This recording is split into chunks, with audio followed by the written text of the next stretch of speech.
जब तक हम जयपुर पहुंचे अंधेरा घिर आया था। इसलिए हम शहर ज्यादा नहीं देख सके। रात हमने ट्रक में बिताई और उसके पिछले हिस्से में सोए। जयपुर की रातें सर्द होती हैं। यहाँ तक कि गर्मियों में भी रातें ठंडी हो जाती हैं। गुरनाम ने हमें अपना बिस्तर भी दिया। गुरनाम ट्रक में सोने का आदी था। लेटते ही वह तो सो गया और जोर जोर से खर्राटे भरने लगा। मगर दलजीत और मैं बेचैनी से करवटें बदलते रहे। रात को कई बार उसने मुझे लातें भी मारी। ट्रक का फर्श कठोर था और उसमें से भैंस की बांस आ रही थी। अभी मुश्किल से हमारी आंख लगी ही थी, या हमें शायद ऐसा लगा कि गुरनाम सिंह ने हमें झकझोर कर लगा जगा दिया। बोला कि 4 बजने वाले हैं और आज उसे लाल पत्थर लाद कर वापस जाना है। क्या जिंदगी है। उनिंदे दलजीत ने एक हाथ से आंखें मलते हुए कहा, जिंदगी में कभी ड्राइवर नहीं बनूंगा, हरगिज नहीं बनूंगा। अरे भाई, जिंदगी के दिन तो काटने ही पड़ते हैं किसी तरह। गुरनाम सिंह ने दार्शनिक भाव से कहा, मुझे ड्राइविंग अच्छी लगती है। 6 या 7 बरस का था जब मैंने ड्राइविंग सीख ली थी। फिर आमदनी थोड़ी नहीं है इस काम में। अब जब दिल्ली पहुंचूंगा तो 2 दिन छुट्टी मनाऊंगा और यह वक्त अपने बीवी बच्चों के साथ बिताऊंगा। तो दोस्तों, अलविदा। अगर फिर कभी दिल्ली आओ तो मैं तुम्हें लाल किले की दीवारों के नीचे मिलूंगा। जब वह ट्रक स्टार्ट करके धड़धड़ाते हुए निकला तो हमने हाथ हिलाए। ट्रक काफी शोर करके निकलता था और शायद आसपास के लोग जग गए थे। कुत्ते भी भौंके और मुर्गे ने भी बांग दी। हम जहाँ खड़े थे वह शहर का बाहरी हिस्सा था। सामने ही एक विशाल झील दिखाई पड़ रही थी। दूसरी तरफ दूर दूर तक खुली जंगली भूमि थी। फिर नंगी पहाड़ियां और रेगिस्तान था। मगर कंटीली झाड़ियों और बबूल के पेड़ों के पीछे किसी राजमहल अथवा किसी शिकारगाह के खंडहर से दिखाई पड़ रहे थे। चल उधर चलते हैं, दलजीत ने सुझाव दिया। झील में नहाकर थोड़ा विश्राम करते हैं, फिर बाद में सुबह शहर जाकर रेलगाड़ियों के बारे में पूछताछ करेंगे। हम झील के किनारे किनारे चलते गए। दूसरे किनारे तक पहुंचने में लगभग आधा घंटा लग गया। खेतों में कोई आदमी था नहीं। हाँ, एक ऊंट कुएं के गिर्द चक्कर लगा रहा था। छोटी छोटी बाल्टियों से पानी उलीच रहा था। एक गांव से धुआं उठता सा दिखाई दे रहा था और सुबह की थमी हुई हवा में कहीं से बंसी की टेर भी सुनाई पड़ रही थी। खंडहरों तक पहुंचने में हमें 20 मिनट लग गए। ऐसा लगता था कि वहां कभी कोई शिकारगाह रही होगी, जो किसी राजा महाराजा ने तब बनवाई होगी जब इधर शिकार की बहुतायत होती होगी। शिकारगाह के प्रवेश द्वार को अनगढ़ पत्थरों से पाट कर बंद कर दिया गया था, लेकिन दीवार का एक हिस्सा ढह चुका था। हम उस टूटी दीवार को फांद गए। भीतर पत्थरों से बना दालान था। उस दालान के बीचों बीच पत्थर का एक सूखा फव्वारा भी था, जो न जाने कब से बंद पड़ा था। फव्वारे के फर्श की दरारों में से छोटा सा पीपल उगाया था। दालान पार करके हम मुख्य इमारत की तरफ गए। दलजीत एकाएक ठिठक कर बोला, रस्टी, तुम्हें कोई महक आ रही है? हाँ, आ तो रही है, मैंने कहा। लगता है कहीं मुर्गा पक रहा है। ऐसी जगह चिकन करी जैसी चीज की हम कल्पना भी नहीं कर सकते थे। इसका मतलब यह था कि खंडहरों में कोई रहता है। मैं अचरज में पड़ा सोच ही रहा था क्यों न यहाँ से लौट चले, मगर कौतूहल ने मानो हमारे पैर जकड़ लिए। एक तो जिज्ञासा, फिर चिकन की महक। सो हम दोनों आगे बढ़े। धूप से नहाया दालान पार करके हम एक बरगद की बरामदे की छाया में जाकर खड़े हो गए। वहाँ एक दरवाज़ा था जो एक अंधेरे कमरे का था। उसी के भीतर से सालन की महक आ रही थी। हम एक अनजान रहस्य से भरे स्थल पर दुविधा में खड़े देख रहे थे। चल आगे बढ़, दलजीत बोला। तू भी चल, मैंने कहा। हम दोनों एक साथ कमरे में दाखिल हुए, मगर वहाँ कोई नहीं था। कमरा खाली पड़ा था। एक कोने में चूल्हा था और चूल्हे पर एक हंडिया चढ़ी थी जिसमें कोई चीज़ पक रही थी, मगर पकाने वाला कहीं नजर नहीं आ रहा था। मैंने बड़ी सावधानी से चूल्हे की तरफ कदम बढ़ाए, जाकर हंडिया का ढक्कन उठाया और सूंघा। सचमुच चिकन करी थी। शहर की आबादी से इतनी दूर वीराने में एक शिकारगाह के खंडर और वहां पकती हुई मुर्गी। हम हैरान थे, यहाँ यह सब कैसे? आसपास कोई दूसरा बर्तन भी नहीं था, इसलिए हमने चूल्हे पर रखी हंडिया में हाथ डाला। एक बोटी निकाली और कर में से दांत गड़ाने ही जा रहे थे कि अचानक पीछे से 2 मजबूत हाथों ने मुझे दबोच कर ऊपर उठा लिया। मैं इतनी बुरी तरह चौंका कि मेरे हाथ से बोटी छूट गई। मैंने उस आदमी की गिरफ्त से छूट निकलने की भरसक चेष्टा की, मगर उसकी बाहें बड़ी बलिष्ठ थीं। ये बाहें किसी दैत्य दानव की नहीं बल्कि मनुष्य की थीं। यह मैंने उसकी बाहों पर काले काले बाल देख कर जाना। छूटने के लिए मैंने बहुतेरे हाथ पैर मारे, मगर तभी एक और प्राणी की छाया मेरे सामने प्रकट हुई। उसने आते ही मेरी टांगें पकड़ ली। उधर दलजीत भी किसी की गिरफ्त में छटपटा रहा था। मैं चिल्लाकर उससे कुछ कहना चाहता था, मगर किसी तीसरे रहस्यमय आदमी ने आकर मेरे मुंह में मैला चिथड़ा ठूंस दिया। मेरे दोनों हाथ भी उसने पकड़ लिए और फिर उसने मेरे दोनों पैरों को रस्सी से जकड़ दिया। इस तरह मेरी मुश्कें कसकर उन्होंने मुझे ज़मीन पर औंधे पटक दिया।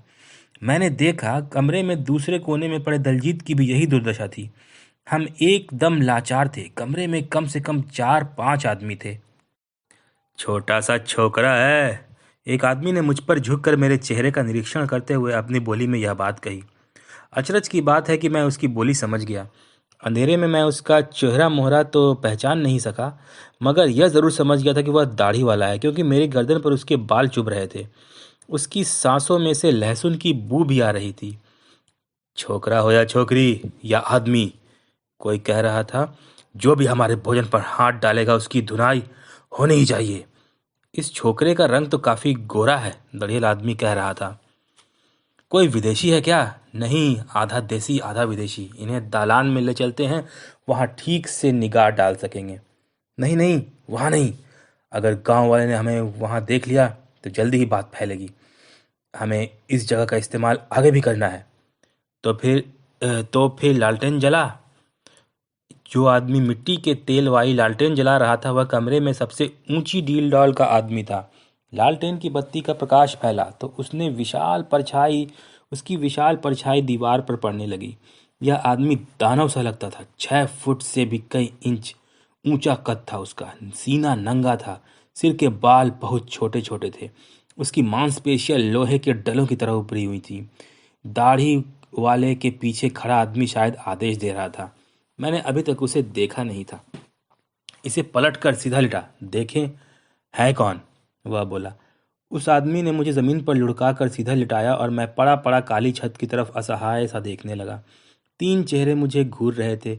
मेरे मुंह में कपड़ा ठुसा था, मुश्कें कसी थीं और उनकी दया पर निर्भर मैं भय के मारे थर थर काँप रहा था। उनकी शक्ल सूरत अपराधियों जैसी लगती थी। शायद डाकू थे। खंडहरों का इस्तेमाल लुकने छिपने के लिए करते थे। दाढ़ी वाले के जबड़ों की हड्डियां उभरी हुई थी और नजर भैंगी थी। हालांकि उस दानवाकार व्यक्ति की नाक चौड़ी थी और होंठ भी मोटे थे, लेकिन उसका चेहरा निष्ठुर नहीं लगता था। यह तो तीसरा आदमी था जिसका चेहरा देखकर मैं दहल गया था। वह खास ऊंचा लंबा भी नहीं था और न ही कुरूप था। दरअसल वह थोड़े ठिगने कद का था और मेरी तरफ देखते हुए धीरे धीरे मुस्कुरा रहा था, मगर उसकी मुस्कुराहट ऐसी थी कि मेरे सारे बदन में सिहरन दौड़ गई। वह सधी आवाज में कह रहा था, लड़के, तूने हमारी मुर्गी खाने की कोशिश करके ठीक नहीं किया। बेचारा भंभीरी कितनी मेहनत से चुरा कर लाया था यह मुर्गी। अजी आधी रात को गया था, वह दानव बोल उठा। यह अद्भुत नाम भंभीरी उसी का था। भंभीरी यानी कि फिरकी या लट्टू। वह कह रहा था, खेतों में मेरे पीछे 3 कुत्ते और आधा गांव लग गया था, मगर मैंने खूब छकाया उन्हें। चकमा देकर निकल आया। यह कहते उसने खीसें निपोरी। दिल लगी छोड़ो, दाढ़ी वाला शुद्ध स्वर में बोल रहा था। मुर्गी का इतना महत्व नहीं। सवाल तो यह है कि ये लोग यहाँ क्यों आए। तुम्हें क्या लगता है, ये हमारे बारे में कुछ जानते हैं? इसी से पूछते हैं, ठिगने कद और डरावनी शक्ल वाला आदमी बोला। इतना कहने के साथ वह मुझ पर झुका और मेरी आंखों में आंखें डालकर देखने लगा। फिर मेरे मुंह से उसने चिथड़ा निकाला। चिथड़ा निकालने के साथ ही मेरे नीचे के दांतों में कोई ठंडी सख्त सी चीज़ चुभी, जैसे कोई दांत का डॉक्टर रोगी के नीचे दांतों की प्राथमिक जांच कर रहा हो। मगर यह ठिगना मनहूस और डरावनी शक्ल वाला आदमी यह काम कटार के नोक से कर रहा था। खबरदार, बिना इजाजत कुछ बोले या चिल्लाए, वह गुर्राया। फिर कटार निकाल कर पीछे हट गया। इसे जरा बिठा दे। ठीक मेरी बात समझ ली तूने? मैंने सिर हिलाकर हामी भरी। भंभीरी आगे आया और सहज ही मुझे उठाकर दीवार के साथ टिका दिया। मेरी कलाइयां दुख रही हैं, मैं बोला। भंभीरी मेरे हाथों के बंधन खोलने को तत्पर हुआ, पर उसका सरदार बोल उठा, बेवकूफ, मत खोल। और दानव पीछे हट गया। हाँ, अब बता, यहाँ क्या कर रहे थे? सुस्ताने के लिए जगह ढूंढ रहे थे, मैंने कहा। जरा इसकी बाह मरोड़ भंभीरी। मैं नहीं समझता था कि दानव मेरी बाह को इतनी जोर से मरोड़ना चाहता था, मगर उसके हल्के से झटके से मेरी चीख निकल गई। स्पष्ट था जीवन में वह कभी पहलवानी करता था। झूठ न बोल, सरदार ने कहा। झूठ बोलना बड़ा दुखदाई होता है, समझे? तुम हमारी जासूसी कर रहे थे। हम कुछ नहीं जानते आप लोगों के बारे में, मैंने हताशा के स्वर में कहा। हम तो जयपुर में एक रात से ही है। ये लड़के जासूस लगते नहीं, दाढ़ी वाला बोला। छोकरे हैं। हम समुंदर की तरफ जा रहे हैं, मैंने कहा। हमारे पास ज़्यादा पैसे भी नहीं हैं, इसलिए हमारा भोजन चुराना चाहते थे, गंभीर ने कठोर शब्द में कहा।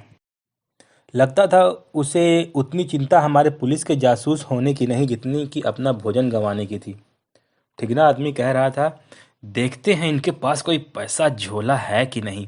उसने मेरे जेबों की तलाशी ली और मेरे पास जो भी थोड़े से नोट और रेजगारी सब निकाल ली। फिर वो दलजीत के निकट गया, जिसके मुंह में अब भी कपड़ा ठुसा था और बेबस सा पड़ा दिख रहा था। ठिगने आदमी ने जाकर उसका बटुआ निकाला और खोल कर देखा। बोला, 30-40 रुपये हैं। उसने सारी रकम अपनी जेबों में डाल ली। इन्हें जाने दे अब, भंभीरी पूछा। नहीं बेवकूफ़, शोर मचा देंगे ये छोकरे। जो थोड़ा खाना बचा है उसे जल्दी से निपटा और यहाँ से चलते बनो। इस तरह हम वहाँ करीब 15 मिनट पड़े रहे। हमारे मुश्कें कसी थीं। डाकू जल्दी जल्दी खाना ठूंसे जा रहे थे। वे अपने पीछे कुछ भी छोड़कर नहीं जाना चाहते थे। जब वे खा चुके तो उंगलियां चाटते डकारे मारने लगे। भंभीरी ने बड़ी जोर से डकार मारी।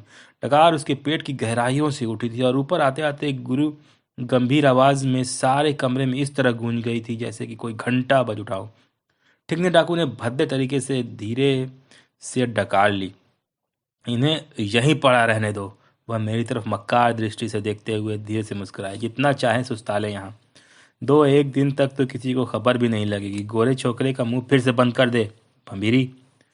भारी भरकम शरीर वाला दानव जब मेरे ऊपर झुका तो लालटेन की रोशनी में व्यवधान पड़ा। हालांकि अंधेरा था, फिर भी मैंने उसकी आंखों में सहानुभूति की टिमटिमाहट देखी।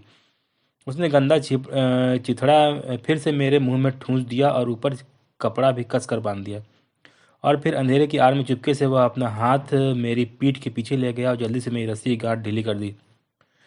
ठीक है, अब निकल चलो, सरदार बोला। वह कमरे से बाहर निकल गया। पीछे पीछे दूसरे डाकू भी निकल गए। भंभीरी सबसे बाद में गया, मगर उसने मुड़कर हमारी तरफ देखा तक नहीं। मैं सांस रोक के बैठा था। ज्यों ही उनके पैरों की आहट सुनाई देना बंद हुई, मैंने जल्दी से अपने हाथ की रस्सी निकाली। इसे भंभीरी ढीला कर गया था और मुंह में से गंदा चिथड़ा भी निकाल फेंका। फिर पैरों के बंधन खोलकर रेंगता हुआ दलजीत के निकट गया। उसके मुंह से ठूसा कपड़ा निकाला, उसकी कलाइयों में बंधी रस्सी खोलनी शुरू की। दलजीत बोलने लायक हुआ। उसने पूछा, तूने रस्सी कैसे खोली? इतना ऊंचा मत बोल, मैंने कहा। वे लौट कर आ भी सकते हैं। उनकी हंडिया भी यहीं रखी है। हो सकता है उनकी ना हो, किसी और की हो। लेकिन आखिर तूने अपनी रस्सी खोली कैसे, रस्टी? वह दानव जैसा आदमी सबकी आंखें बचाकर मेरे हाथ का बंधन खोल गया था। लगता है उसे हम पर तरस आ गया। ऐसे दयावान का ईश्वर भला करे, दलजीत ने उत्साहपूर्ण कहा। नहीं तो पता नहीं कितने दिन हम यहाँ पड़े सड़ते रहते और भूखे मर जाते। भूखों ना भी मरते, प्यास से तो दम घुट ही जाता।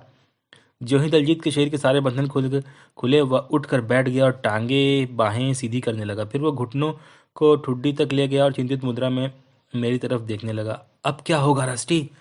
हमारे सारे पैसे भी वे ले गए। अब कहीं जा नहीं सकते, न आगे न पीछे। चल, निकट के किसी पुलिस थाने में चलकर आत्मसमर्पण कर देते हैं। वे हमारे झोले भी ले गए। खैर, अगर डाकू थे तो उनका धर्म और धंधा है, जो मिले उसे हथिया लो।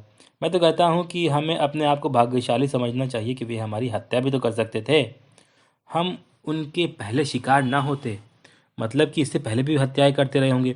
वह ठिगना दलजीत नाक बौड़े सिकोड़ते शायद सोच रहा था कि कुछ भी हो सकता था। फिर जेबी टटोलते हुए उल्लासित होकर बोला, बड़े चतुर बनते थे। रस्सी देख तो, मेरी घड़ी छोड़ गए और जेबों में थोड़ी रेजगारी भी बची है। ठीक है, इतना काफ़ी है, मैंने कहा। भूखे मरने की नौबत तो नहीं आएगी, घड़ी बेच डालेंगे। एक बार किसी तरह जामनगर पहुंच जाएं तो घड़ी भी नहीं बेचनी पड़ेगी। संकट के समय काम आएगी। क्या यह संकट की बेला नहीं? हाँ, है तो सही। फिर भी, और तू समझता है कि हम आगे जा सकते हैं? अभी तूने उम्मीद नहीं छोड़ी? तेरी क्या मर्जी है? तू समझता है मैं तेरे से पहले हौसला हार जाऊंगा? चल रस्टी, यहाँ से निकल चलते हैं। कल शनिवार है और हमें जहाज पकड़ना है।